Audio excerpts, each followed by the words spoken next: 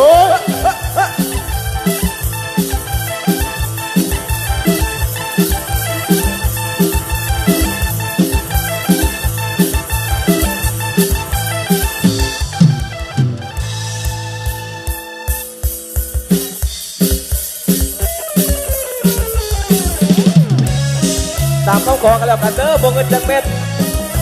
ใส่นี่ให้เบิดบ่เงินจักเม็ดแล้วบัด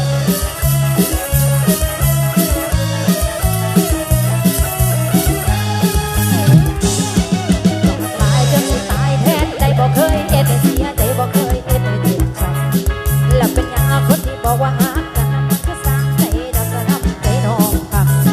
แล้วกันไปพอเท่าใดก็มีไม่น้องเดี๋ยวเอ็ดย้ำแต่มันตั้งใจตักแล้วเรื่องยังต้องสิยอมจมปักใจสิโซนให้มันคักๆโลดแล้วถ้าแค่ผู้ชายหลายใจของผู้หญิงหลายคนเพราะว่าสนของพ่อสามีสิไปทางใดก็ไปน้องบ่ได้สนใจของจังสิหาอยู่ใส่กับมีตั้งแต่มือที่อายยิ้มตาน้องก็อยากบอกว่าน้องสบายใจดีก็แค่ผู้ชายตัวหลายใจแบบนี้โอ้โหบ่เงินจากเป็นเมื่อที่เขาทิ้งฟ้าก็ต้องมาขอคืนที่หัวใจดวงนี้มันจะไม่แล้วเชิญไปหาคนไม่น้องบ่ได้อยากเป็นควายไปใส่ทางใจเข้าไป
อดเขากันเด้อผู้บ่าวเด้อ